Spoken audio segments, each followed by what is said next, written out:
Welcome to another week of Wheeling to Dream. I'm Heather.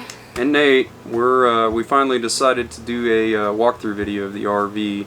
We put it off for months now, and we keep saying we're going to do it, and we give little snippets of the RV in our videos, but today we're doing the full-blown outside and inside walkthrough to include everything we like and everything we don't like about the RVs. So we're pretty excited about this video. We're really excited. I think the reason why I wanted to put it off for so long was actually we wanted to show you what it looks like to actually live in it.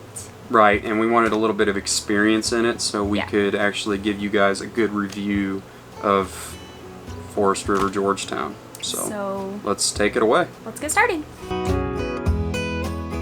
Alright, so here we are in the front corner of our site that we're currently in here in, what's this town called? Antego, Wisconsin. Right, Antego. We've been here for like a week now. It's actually really nice. It is a nice area. The weather's good and it's a pretty quiet town, and we're like right in the middle of a park. Like right over back behind me are some baseball fields and a couple playgrounds for our kids to play, and they've been playing in them pretty much every day, so it's been a nice area. Anyway, right behind us is the RV, and I'm literally just going to start at the front corner. I'm so blind. And I'm going to work my way around. Interestingly enough, I'm going to start with the windshield wipers. Located at the front of the RV here, which is probably the dirtiest part of the RV. As you can see, we've been traveling quite a bit, and we've collected quite a bit of bug guts. Anyway, the reason I wanted to start with the windshield wipers is because, for whatever reason, Georgetown can be a little particular about the kind of windshield wipers that it likes. And what I mean by that is I had Rain-X blades on here for like the first few months that we had it after I placed our old ones because they were dry rotted pretty bad, and they would not adhere to the windshield surface. Like I'd put it down and they would be sticking out on the sides or even closer on the middle. So anyway, I bought this brand, which I honestly can't even remember what it is, but it like curves perfectly to the windshield. So just something to keep in mind whenever you're buying windshield wipers for whatever your rig is. One thing I do hate about the Georgetown, Forest River Georgetown, is right here is your windshield wiper fluid line that runs right up here to the outlet to spray it on your windshields. Now see this little tube right here, how it disconnects from this nipple? That happens all the time, and then when that happens it just sprays out all over the place and it doesn't actually displace it right. So I got to constantly come out here and fix that, and I probably need to do something more of a permanent fix. But I usually just come out here and put it back on and roll with it. Let's go real quickly onto the inside. And there's just a few things I want to touch under here. First off, I don't really much care for this little piece that comes up. It never wants to stay up. You see how it just falls back down. So normally I gotta lift it up and I just gotta let it rest on my back. All right, so there's just a couple things I want to touch on up here.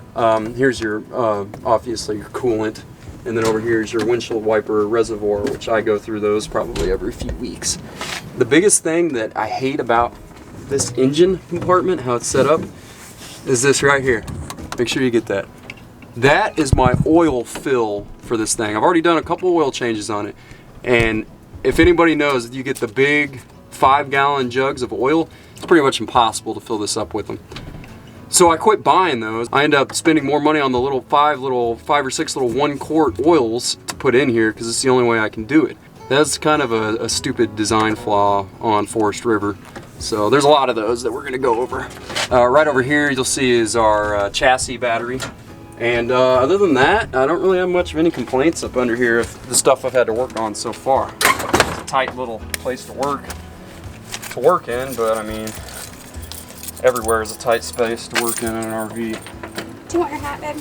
Yeah, I gotta keep that sun off me. That's Ginger's. Like the light on fire in this one. The first compartment here is your propane compartment. There's not really much to be said about this other than here's how much I got left of my propane. I don't like going off of the little crappy digital sensor on the inside. It's not very accurate, but this is. Looks like we got half a tank of propane, and we filled it up back in March. I think we're doing pretty good. It was 4 months ago. Of course, in the winter time, for in colder climates, it's going to empty much quicker because of the heat. This is the only compartment without a lock on it, so just something to keep in mind. It's probably a safety thing that they can't put locks on there. This compartment here is just, it's my hydraulic pump, that entire system for my jacks right underneath this panel. I've had to mess with it a couple times. It's just a storage compartment. This is our first storage compartment that actually runs all the way across. And here I just keep this rug that I get out sometimes depending on where we're at and how high the grass is. I got a table in there, a compressor if we need to put air in our tires, which we did have a leaky tire for a few weeks that we just recently got fixed. I had a nail in it, and then I just got, you know, a cooler in there. Fishing pole that I never use. Next compartment over is the generator, which we have a 5500 Cummins. It's not a small generator, not an overly large generator either. It's kind of right there in the middle. It does great for everything we need. We can run both ACs and all electronics in our RV, and it doesn't have any problems. One thing to be said about it, a lot of people don't know, obviously your start, these are breakers if you do end up going over the power output on it. You know, your air filter, here's your oil check, and your oil fill. This is where you drain the oil, and you also fill where the check is. I'm actually going to go more in depth on changing the oil and some other maintenance things that you need to do with the generators in another video. The one thing I did want to make sure to impress on viewers is this guy right here.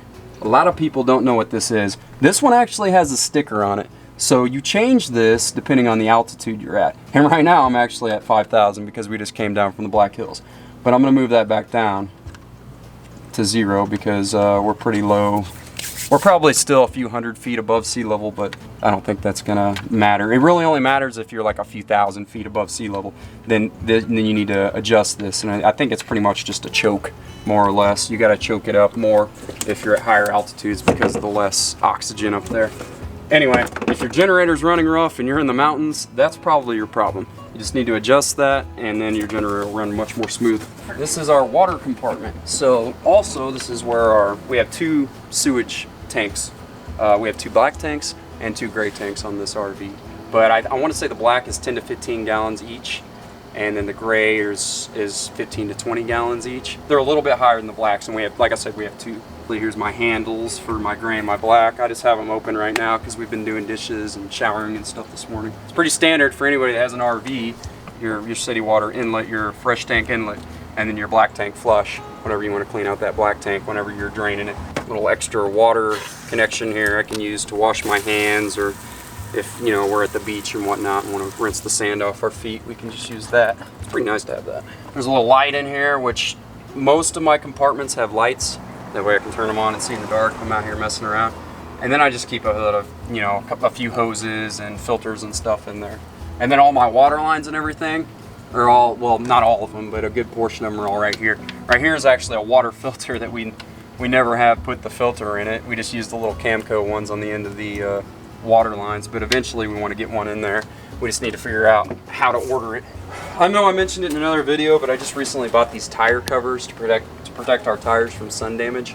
I think the set of 4 of these are like leather bound ones, was like 70 bucks at a Camping World. I'm sure if you get online and Google them, you can get them for much cheaper. But I was there and I was buying other stuff, and I just figured I would go ahead and pick them up. This is the muffler tip that I just recently put on. If you're interested in this mistake I made, check out the how to fill your RV water tank, I think is how I have it titled. Check that video out, you'll find it. I always keep the RV chalked whenever we're stationary, and I believe I picked these chocks up, just a couple rubber chocks on Google, and they were pretty cheap. I'll make sure to drop that link in our description for you. This is a gasoline RV. Always keep it locked unless I'm gassing up, and then I lock it as soon as I'm done, so it's not flapping around. Oh, this compartment here is our power compartment. Our power line, which is the 50 amp, this is a 50 amp RV. I coil that up and put it in about half of the RV here. We also have some other electronic stuff up in here. A giant breaker in here, a built-in breaker in case we had like a power surge or anything. It'll cut our power. There's a bunch of other electronic stuff in here that I don't even know what it does. I'd have to get into the manuals and find out. But anyway, this is also a storage compartment that goes across to the other side of the RV. Like up there, I keep an oil drum in there. We have our raft We have like a river raft that you've seen in a few of our videos. I keep that up in there, packed away. We got some of these orange block levelers that we use for various things. I've used them for obviously leveling the RV. I've used them to put underneath the jacks, which you can see are down right under here. I've used them for weights on top of the sewer hoses to keep the hose pressed down in there. And I've also used it to block up the sewer hoses. See how I put the blocks under there? I use them to block up the sewer hoses so we get a better flow. Move on to the last one on this side, which is my favorite compartment. This is our back RV grain blackwater storage tank, and this is where I keep all of our poop hoses. I have about 4 of them, and I just cram them all in there, cap them off with these little handy dandy caps, keep them from stinking, and we keep our little sewage hose leveler thing in there too. I'm not going to pull any of this stuff out because it's probably the dirtiest compartment in the RV. There's also a light up in there so you can see what you're doing in the dark. And a black tank flush valve, of course. So this is my exhaust for our hot water heaters. And I picked up these little like vent covers. We bought them on Amazon too, and they were cheap. I think you could get a pack of like 2 for like 10 bucks, or a pack of 4 for like 20. I'll drop a link for them in our description. I mean, they keep out bugs and stuff from flying up in there and making nests and causing all kinds of problems. So they've been riding for about a year now, and it's just a little spring holding them on, so they seem to do the job they're designed for. My ladder that gives me access to the roof, I've had to periodically check all my screws for how tight they are because they like to loosen up. So I just get my drill out and I tighten them up from time to time so this ladder doesn't come flying off here when I'm climbing up it and I break my back. Yeah, that's, I mean, right up there is one of our cameras for backing up. I have to clean that off every now and then. Right here, we use the Blue Ox tow bar system, which I've talked all about in one of our way earlier videos on how to flat tow. Come around to this side and you have our first hot water heater. We have 2 hot water heaters on this rig, by the way. As you can see, this panel is a different color than the rest of the RV. One of my girls thought it'd be cool to play with one of these tabs and opened it in that open position but left the panel on. So basically it was just sitting just like that, just enough to hold it on there until I got moving probably. And then I lost it going down the road. So I picked this one up at a Camping World for like 20 bucks. Luckily they had a spare. Anyway, behind there is just our hot water heater and everything that goes with those. This panel here, I honestly don't quite remember what it is. So on most of my panels that have any kind of water pipes or anything like that, behind them have this plastic paneling here, and that's to help keep heat inside the RV for colder climates. That way our lines don't freeze up. We have a system on this RV called the Arctic Pack, and you just flip it on, and there's little heaters in all the panels with water lines, and there's also little heating pads on the sides of all of our black and gray tanks that keep everything nice and toasty so it doesn't freeze up on us. So there's valves and stuff in here to shut off the water to your hot water heaters.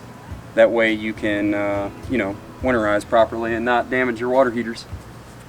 Actually, there's a giant space right behind this panel that is total waste of space because this thing is in the way.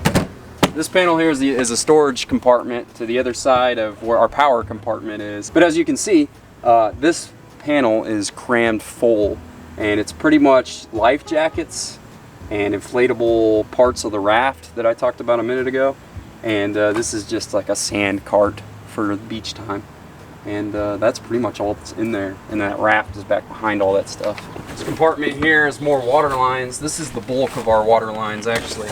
Our pumps, our water pumps are both behind here. It's funny, when you winterize this thing, there's no instructions anywhere, and I couldn't find anything online that talked about it because it's a very unique way to get the coolant into your water tank and all your water lines. You have to get in this compartment, right?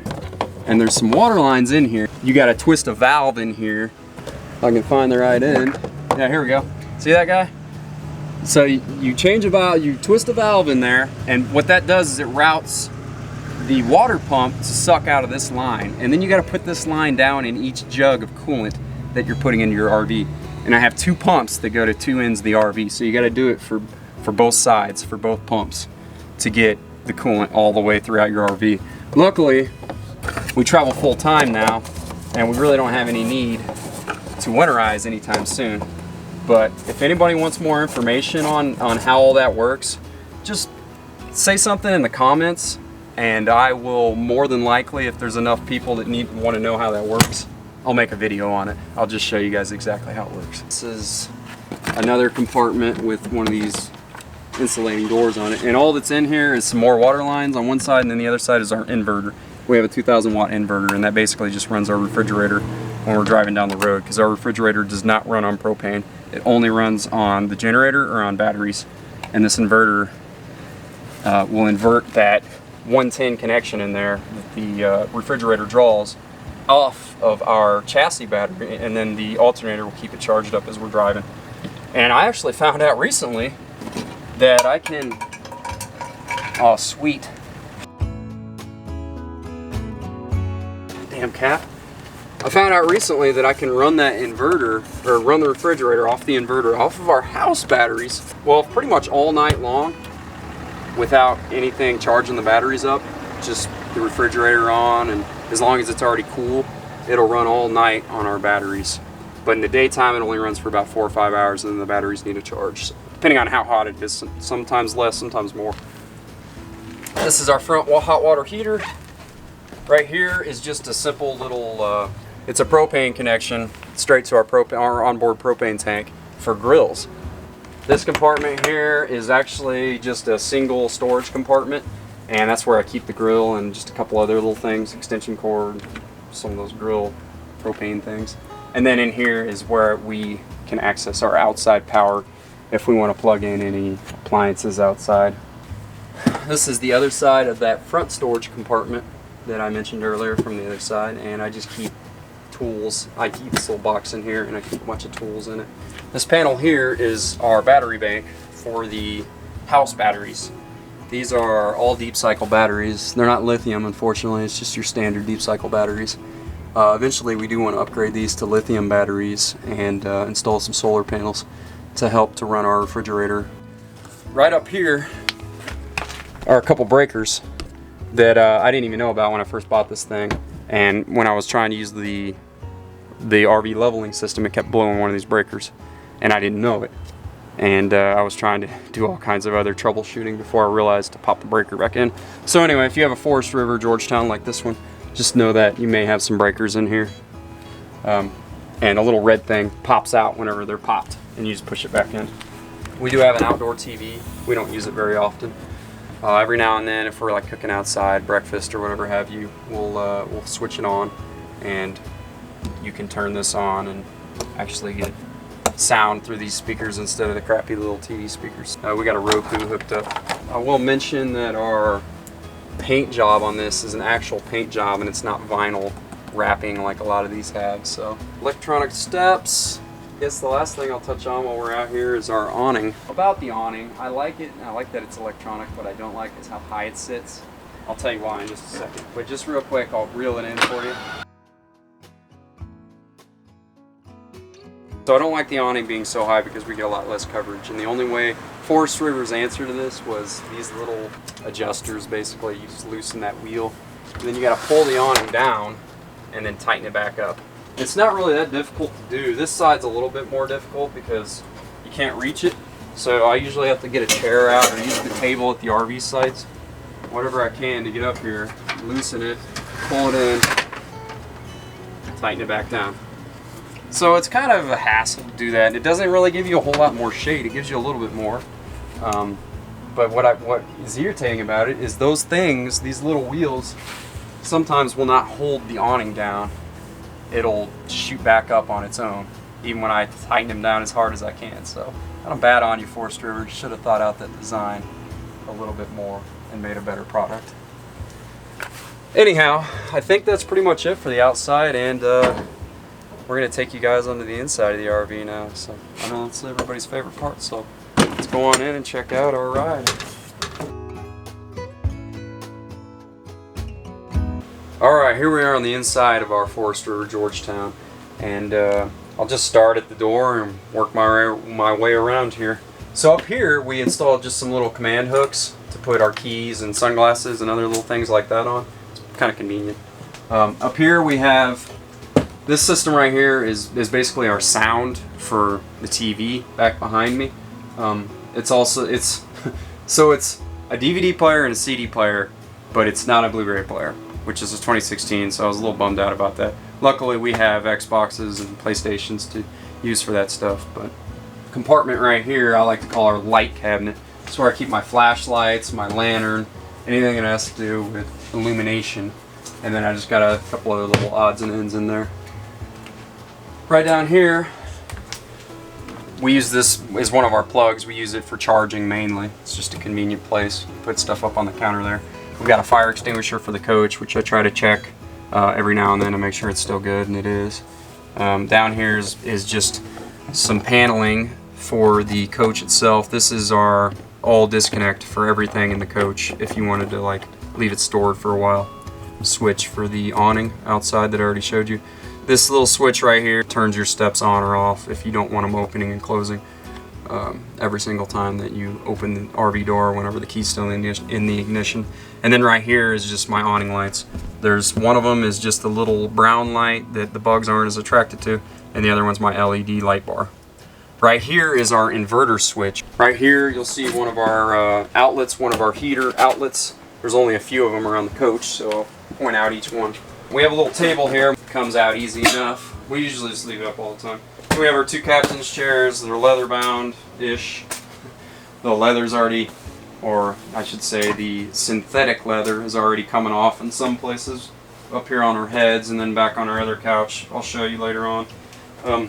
For the passenger chair, we have this little kind of crappy laptop desk. Instead of putting one of the nicer ones up here, Forest River decided to put this weird thing over here on the side.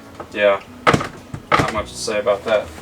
Our blinds are the same as the blinds all across the coach. It's just the quick pull down blinds. For the front windows, we only have the total blackout blinds. We don't have the shaded blinds. And there's also screens for these windows, but we leave them behind the couch. We don't ever use them. The windows got a lock right there, and then they just slide right open. There's little storage compartments right above the seats here that we don't keep a whole lot in there, because if you're driving down the road and you take a sharper turn, it'll come flying down out of there. We found that out the hard way. Heather found that out the hard way. Just speakers up here, and then we have 3 compartments up here. I think we just keep like office supplies in this one. And then this middle one, I think we just keep, we keep all our movie collection up there, and a couple binders. And then this one over here to the left, I think I just have some random odds and ends in. Batteries and cameras, which we do have a security camera system we use here for our RV, and I'm going to go over that in another video later on as well. But yeah. And then the other side, same thing with the storage compartment up above. Our shade in the front is electronic. Slow, but it's nice. I think these shades beat the curtain that you pull all the way around the front. I'm not a fan of those. And then we have little fans up there. I think every single RV since like the 70s has the 2 little fans up there. Oh, I guess they only work whenever the coach is started. All the dials and toggles and everything. This is our mirrors. You just flip to one side and then you flip to the other side to adjust your mirrors. Right here's our hours on our generator. Generator start. This is our map light. Just turns on a little light over there on the passenger side. Our cigarette lighter, which I keep my brake system for our Toad whenever I'm towing it plugged into. And that basically is like has settings and stuff for the brake force. Down here is all our climate control, our heat and air conditioning. We have a cheap little CD player, and this is our cameras on the sides and on the back of the coach. I'd like to honestly replace all this stuff and put a nice CD player in here that also has the capability to plug those cameras into, but that's on down the road. This turns our radio on and off, so you can flip this front radio on, and this toggle switch will turn it on to the house batteries instead of the chassis battery. But we don't ever mess with it anyway. So dash fans, mirror heaters if you get ice on them. And over here we have our lights and our toggle switch to turn those on, and it also turns on another light over here on my side. These are our toggles for our information on our dash, like our mileage and hours and stuff. And then over here on the left side is that shade toggle switch to move the shade up and down, as well as our button to like flash all our lights, our fog lights, and then our battery boost is if our chassis battery is dead, we can jump start the coach off of our house batteries. Over here on the left side, this panel here is our Viper leveling system, which I'm not a huge fan of. So the auto works, but it pops a breaker every single time, because it will literally, even if we're on level ground, it'll continue raising us until the breaker blows, and it'll bring all 4 tires off the ground. So I learned real quick not to use the auto. The manual, we can move each side of the coach manually, but even doing it that way, it doesn't work properly. It always wants to bring up the rear higher than everything else, so I basically have to kind of work it and get it to where I think is right, and then hit the retract, and it brings my back down, because my back is always higher, and then I just kind of have to just eyeball it and get it right where I can get it to the best way. Anyway, it needs to be recalibrated, but we haven't had time to do that. The last thing I want to touch on before I give it to Heather is the TV. We did have a smaller TV here. It was like a 32-inch TV, and it was real crappy, low quality TV like most RV TVs are. So anyway, I took that out. I took the mount out for it, and I installed our own, I think this is a 43-inch Vizio 4K TV. It's a pretty nice TV. And I just put it on magnets to where if you just kind of twist it a little, it'll come off those magnets, and then you can open up the whole TV like a door. And that allows you to have access to everything behind the TV, which I have the Xbox hooked up in here and some other games and stuff up here, and then we keep some of our kitchen supplies over here on the right side. I thought it was a pretty good fix for another cheap thing Forest River put in their RV. And it just goes right back onto those magnets. Pretty simple. Just gotta make sure it's nice and level. Over the 2 captain's chairs here, we do have a bed. We don't ever use it, but it pulls down easily enough. I'm not gonna pull it down right now because I think everybody knows how they work, but it just comes down and folds open into a bed. And then there's a little ladder you can hook up to it to climb up there if you need a ladder. On the roof, I will touch on real quickly, we have our lights, which are just the simple toggle switch lights, which we also have a toggle switch over here underneath the TV that will shut off all the lights. This is our first air conditioner. We have 2 in this coach because it's so large.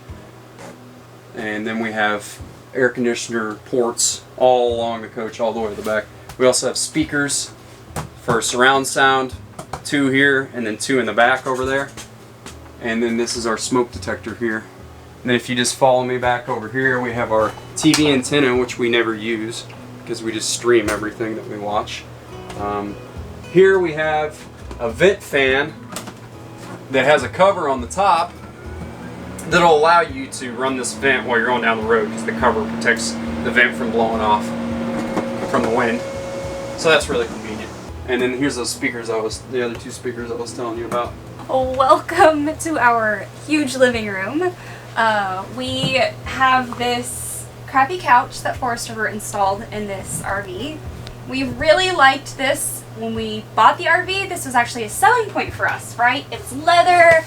We don't have to worry about the kids breaking or spilling or staining. Wrong. Look at this crap. Forest River, I'm calling you out. This is garbage. For the amount of money we paid for this, it should not be falling apart like that. So, a little disappointed with that. This is a bed, and we actually pulled it out for the first time last night to watch a movie in here as a family in probably over a year. So, that's actually pretty neat. These are recliners, so they do recline. You can put your feet up. And these can actually be pulled out when we are driving down the road, so the kids actually fight over this tiny little couch. Our tiny 2 humans fight over this space, and we make them put out the recliner. So that is that. In the kitchen, I'm actually really pleased with the amount of kitchen space that we have, considering that we are living in like 200 to 300 square feet. We can toss on our sink covers just to have some extra prep space if we need to. We don't usually do that, but it is nice to have. We have 3 drawers in here. We have a couple over here. This one we just use for basic, like we keep bags in here and mitts and mugs. We probably could utilize this space a little bit better, but for now it is what it is. And then the bottom one we just use for kitchen things. I cook almost every meal. Nate's butt knocked this out, so it was actually really nice.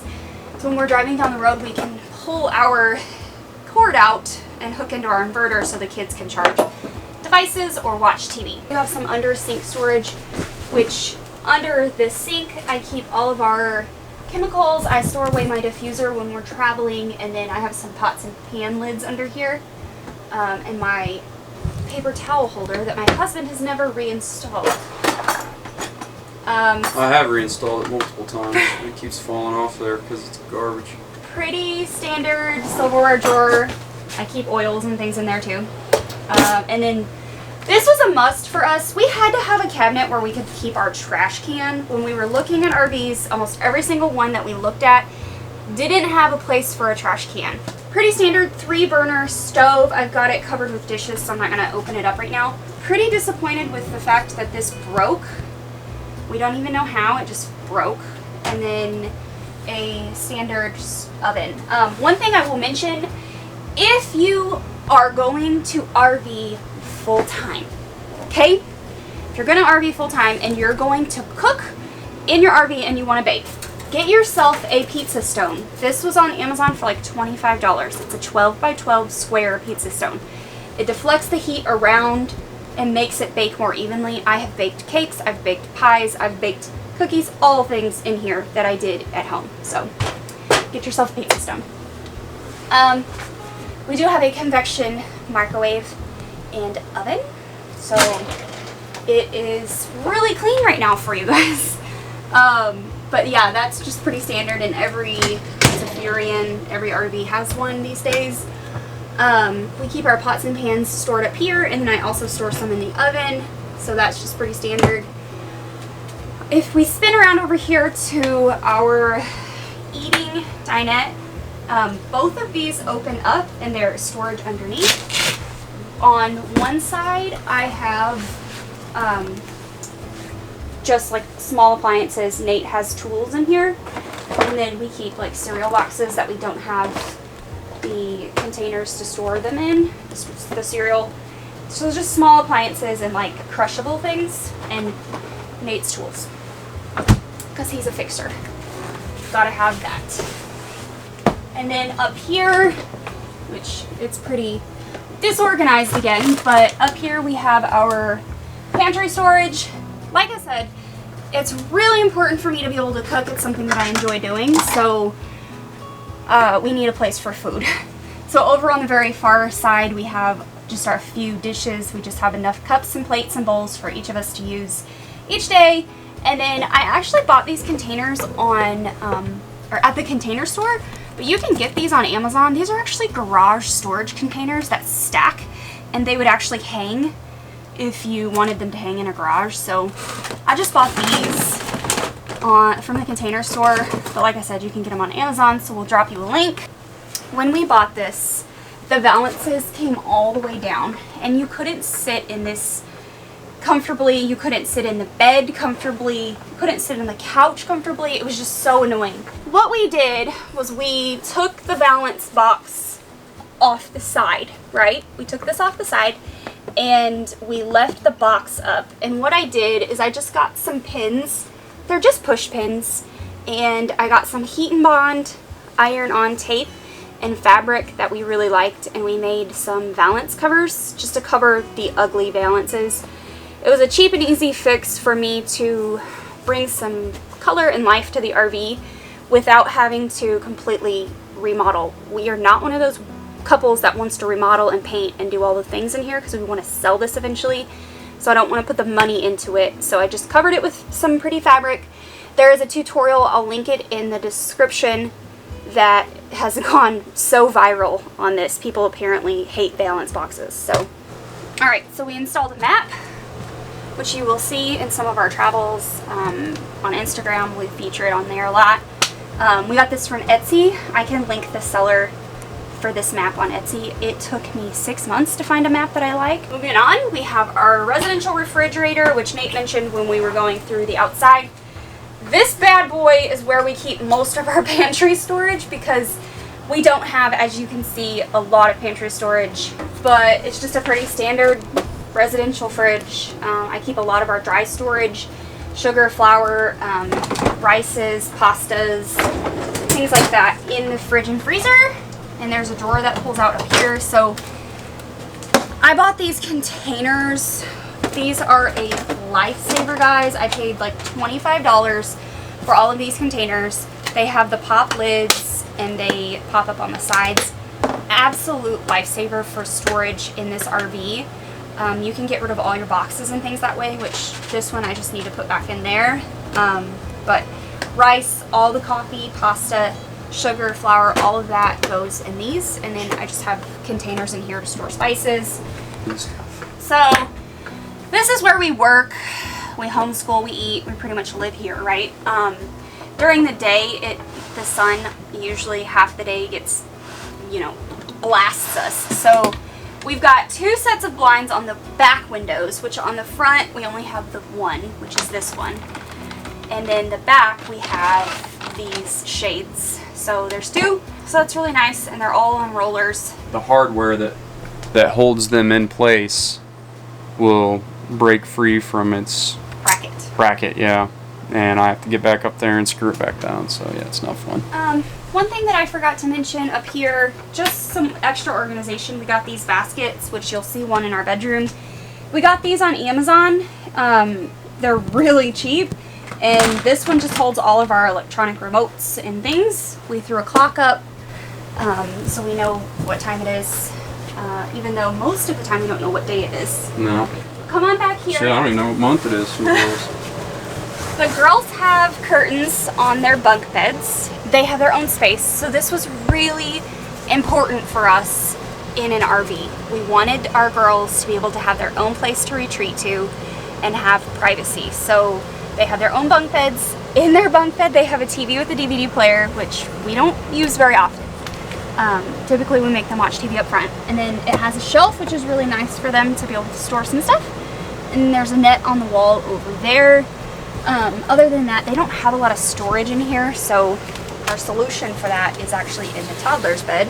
We don't normally let them watch TV and play on the phones and tablets all the time. This is an exception, so we could do our walkthrough video. But we have these bins just from Amazon, and we had these in our house. We had a cube shelf that we stored all their toys on. So we keep 2 of these in the RV, and we keep 1 under the bed, and we make them rotate. So anything they take out, they have to put something back. But we have Barbies and babies, and you know, on Brienne's shelf, she's got shoes in her Barbie house, and yeah. So they have blinds over their windows. Well, not blinds, but they have curtains over their windows, and these hideous. I really wish I could replace these. We'll just close them back off. We have command hooks everywhere, so we've hooked up some command hooks for the girls' jackets, which we've been using these a lot lately because in northern Wisconsin it's getting like 50 degrees at night in August, which is weird. And then there's command hooks behind Nate. Fly swatter. One of the most important tools you can have in an RV. I recently put a whiteboard up for the girls, well really for Natalie, so I write notes on her to this for homeschool, what I want her to do as soon as she gets up every day. I write notes on her to this for homeschool, what I want her to do as soon as she gets up every day. And then we will take you into our bathroom. Pretty standard bathroom, like I'm touching the shower door and the wall at the same time. So there's not a lot of room in here. I actually do not like this bathroom at all. I'm always hurting myself in here. Pretty standard sink. We have 2 mirrors. There's this mirror and there's this mirror. And then there's storage in there, which this was a really stupid design. I wish there was another shelf up here because there's all of this wasted space. So this is actually something I have in store for Nate to do. Well, you could store bowling pins in there at least. You know, if you need a bowling pin, which we did have some before we left our house. Yeah. So yeah, maybe install another shelf in there. That would be amazing. Our amazing shower, you know, it's pretty standard. I hate this door, Forest River. I hate this door. It should go back another little ways, and then I wouldn't hurt myself trying to get, like, I'm not very big, guys. I'm 5'4" and 114 pounds, and it's hard for me to get out of here. So I can't imagine anyone much larger than Nate trying to get in and out of the shower, but it's pretty standard. Lots of storage space. I can actually shave my legs in here, which, ladies, that's so important. So, of course, there's always a Barbie in here because, you know, we have 2 kids. There's 2 ACs, so there's an AC unit in here, which I love because we can shut the door and turn on the AC and have some privacy. Wink, wink. But this is our bedroom. We have, for a Class A, this is actually a pretty good size. A king-size bed, which is amazing. I've never had a king-size bed before. And ladies, if you're gonna be in an RV and your husband is a bed hog, you need a king. Under the bed is storage, which I recently reorganized, and I'll be showing you in another video coming up. Basic storage. This is super important for you to know, okay? We're gonna give you this tip right now. Make sure you're listening. If you have under storage bed and you've got the slides that are on chains like ours, make sure you put the bulk of your weight at the back side of the bed and not at the front side of the bed, because it'll make the slide drag and it'll wear your motor out. We learned it the hard way. I have a bigger closet even though I don't have a lot of clothes. Most of the walkthrough videos you watch, all the ladies are like, I take the bigger side because I have tons of clothes. I don't care about clothes.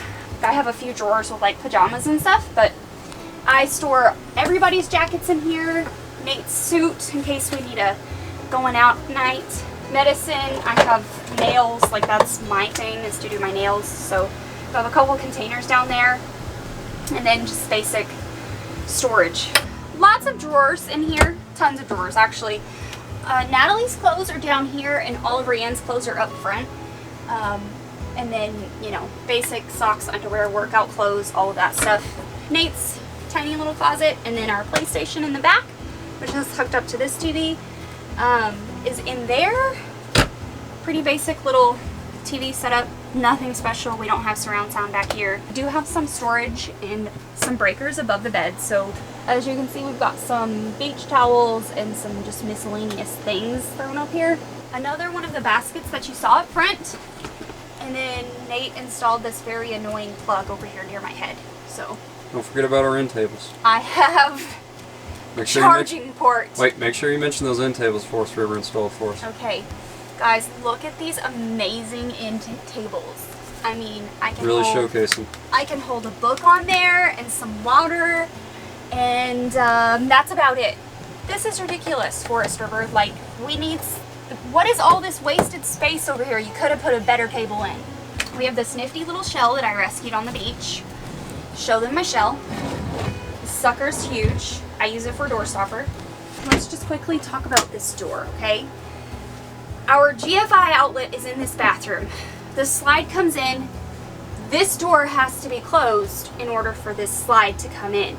So we have no access to this bathroom when we are traveling down the road. If we pop the breaker in the front by using the inverter, then we have to stop, level, pull the slides out just to flip the GFI. Now, I, yes me, have slipped through this crack before, and it's about this wide. And with this slide in, I have to climb over my tiny little end table and climb through this crack.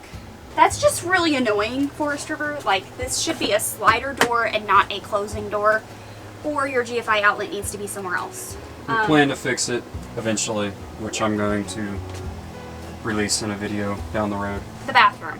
We have 2 bathrooms, 2 black tanks, 2 gray tanks, all of it. This is actually really nice to have, even though it's tiny. There is a teeny tiny little shower in here, and by teeny tiny, I mean teeny tiny. Like, I can barely shower in here. I keep our towels hung up here. This is where we store our towels when they're clean. I keep a broom and a mop, and our dirty laundry goes in there. So that's pretty much all we use it for. If for some reason we're off the grid and we need to use the shower, I just pull it all out and then we can use the shower. And then we've got some under sink storage, which I've recently reorganized as well. There are 3 drawers in here, which are really nice. I've got my drawer up top, and then I have my drawer in the middle. And then we have a junk drawer on the bottom, which I will not open that because it's a mess. And we have our washer and dryer. So a washer and dryer was a must for us. I see a lot of people talking about, should I get a washer and dryer or should I not get a washer and dryer? Get the washer and dryer. even if you can only do your outfits. So I wash all of our clothes for the day in one go. Like, that's amazing. You can stay up on all your laundry if you do a load a day. Okay? Wash and dryer is a must. There's just some basic storage up here. This actually vents all the heat outside, so there's no risk for fire in here, which is the only reason why I have some stuff stored up here. So just basic laundry things. And that's it. There are some shelves over here, which we do use. We have just a junk shelf at the top, and then we have a Nate shelf in the middle, and we have a Heather shelf on the bottom, and then there's another shelf here that's really hard to get to because it's in a tiny little crack behind the sink. So that's just Band-Aids. I keep my oils on a shelf here, which I will link the shelf because I get asked about this all the time. It's a spice rack I bought on Amazon, so I will link that in the description. And both bathrooms have fans. Both bathrooms have skylights. They both have these light fixtures. Multiple lights. Yeah. You got the switch light. And then you have this and extra then you have one. a push light right over the shower. And I will mention real quick, these vents over the bathrooms are just standard RV vents. You cannot have these open while going down the road. You will lose them. And you can also find replacements for those, which we have replaced on Amazon. Just real quick, wanted to go over our panel. It's a very standard, cheap, bottom of the barrel panel that probably comes with most RVs, but I wanted to touch on it just in case that it was different from other paneling. You have your indicators right here, which are your gray tank, your black tank, your fresh water, battery, and your gas. I'm not gonna lie, I really don't go off of any of these because they're very inaccurate. I use them as just a quick glance of where stuff is at. But my black tank, I was always reading full, which probably means the sensor is gunked up. My gray tank sometimes is inaccurate too, which means I probably have some sediment down in the elbow where the sensor is. And then my battery's usually pretty accurate, and the LPG is accurate too. This is a propane toggle switch. So our hot water heaters are heated by electric, and most of the time they're plenty big enough to get a full shower. We can all get showers usually before we run out of hot water, but if we do, we need more hot water quickly, flip the switch on, turns on the propane heater on the hot water heaters, and it superheats them like in minutes. This is our Arctic pack to turn on all those heaters I was talking about and all the panels, which is awesome to have in the wintertime. Our water pump, which you don't want to have on when you're on city hookups, obviously, and then our slide controllers. We have 3 slides. We have the main slide here, the right slide where the girls' bunks are, and then the bed slide. We have 2 air conditioners and our furnace, and it's real standard Dometic toggle switch here. You just hit the on to move around to whatever you want it to, and then your plus and minus for the temperature. And that's pretty much it. Alright, so real quickly just wanted to go over the positives and the negatives of the Forest River Georgetown bunkhouse that we own. The biggest thing I like about it is everything to do with the chassis, the engine, the transmission, all the driving components of the coach. Ford, it's a Ford chassis, and Ford's pretty much got it figured out. It's built tough. It's built for the most part easy to work on from what I've had to do so far, and we've had very little issues with it. That's my biggest strong point with it. My biggest negative is everything inside, all of the home features, if you will. There's trim coming off everywhere. We've had it for maybe a year, and there's just trim coming off. So they nailed all our, well, they used a real thin layer of glue to glue on the trim, and then they tapped in like little tiny skinny brad nails to hold them in place. Well, the problem with that is that it just pops right out of those brad nails. The brad nails just go right through it, so it doesn't hold them down at all, and the glue is all dried up. So all our trim is coming off across the whole coach. I'm going to have to come up with some sort of a, I don't want to say a cheap fix, but some kind of a better fix than what Forest River did to put it on in the first place. It's real cheap quality material too.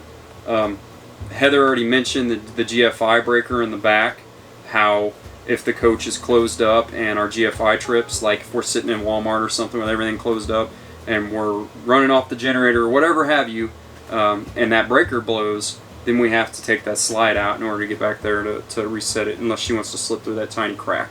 Which I don't want to do. Forest River, you got an F on that design. That was absolutely ignorant.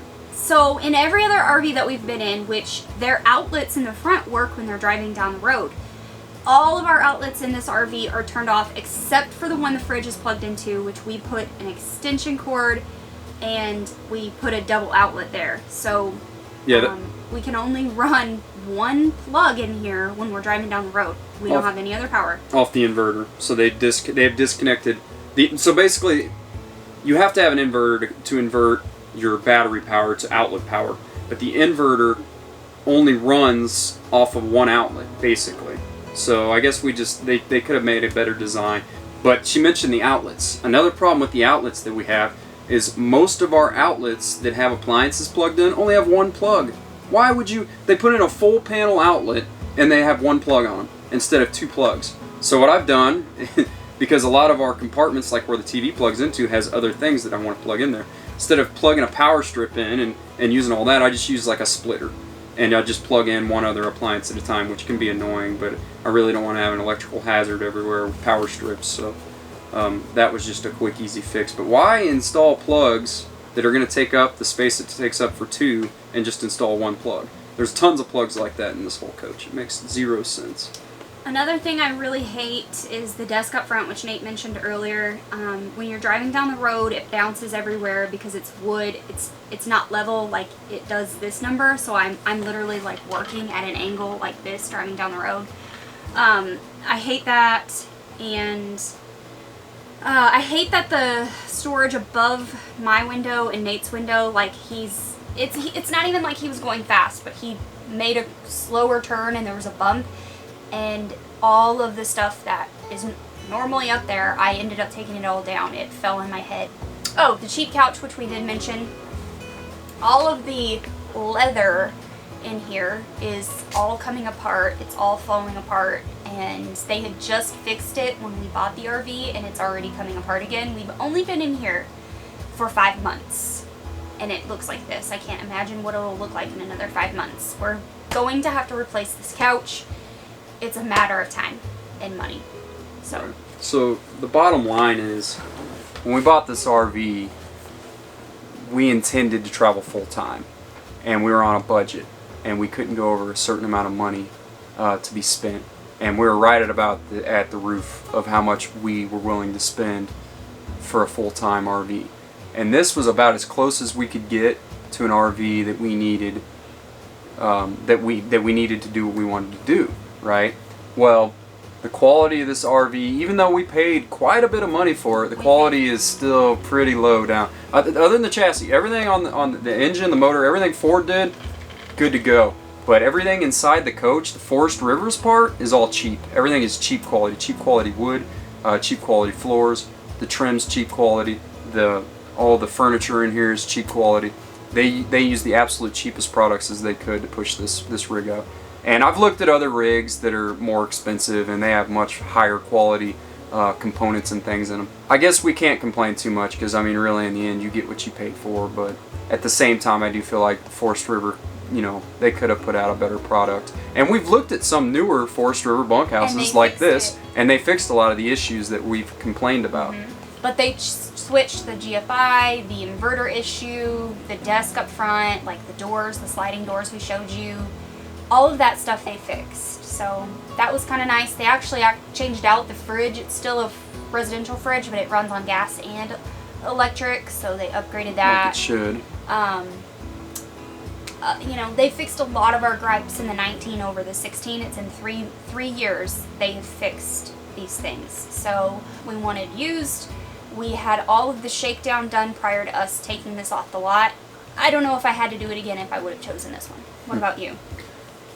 Well, it was difficult because when we were looking for a rig that suited our needs, we were very limited. We either were going to spend what we spent on this one and get about the quality that we got on this one, or we were going to spend $50,000, $60,000, $70,000 more on a higher quality one, and we would be having, you know, it would have stretched our budget, right? Yeah. So I still think we made the right choice. I think maybe our expectations might have been a little too high. You know, this is the first RV we've owned, and it is a nice RV, but nice. Yeah. After home ownership for 5-6 years, I guess we were just used to the higher quality maybe. So anyhow, I don't want this to be a bash fest on Forest No. River, because it has been a nice rig for the most part. It's just people tend to focus more on the negative things inside the RV. That's what everybody wants to know about too. They want to know about the drawbacks inside the RV. We want so you to know. that's what we wanted to touch on the most. If you are looking at buying a used model year 16 or Right. older, what you're getting into. We want you to know what to look for when you go look at it. Yeah. We bought this from a dealer, so obviously they put a lot of lipstick on it and made it look really nice. Right. So, and just to be clear, we own a 2016 Forest River Georgetown bunkhouse. The actual model number of it is a 364TS. If anybody's looking wanna into look it buying something like this, I wanted to make sure we got those specifics out there, so Yeah. everybody knew exactly what they were looking at. Probably should have started with that. That's pretty much, I think, all we got, isn't it? I really think that's it. Thank you guys so much for joining us for our Right. walkthrough and to see our home. This truly is our home on wheels. It's going to be our home for a while. And Yeah. We're, slowly improving it where we can. But eventually we're going to upgrade, but that's on down the road. Anyway, thanks for stopping in, guys. Thanks for joining us this week. Please subscribe if you haven't already. Throw us a like, Yep. maybe even a comment if you're Right. feeling fancy.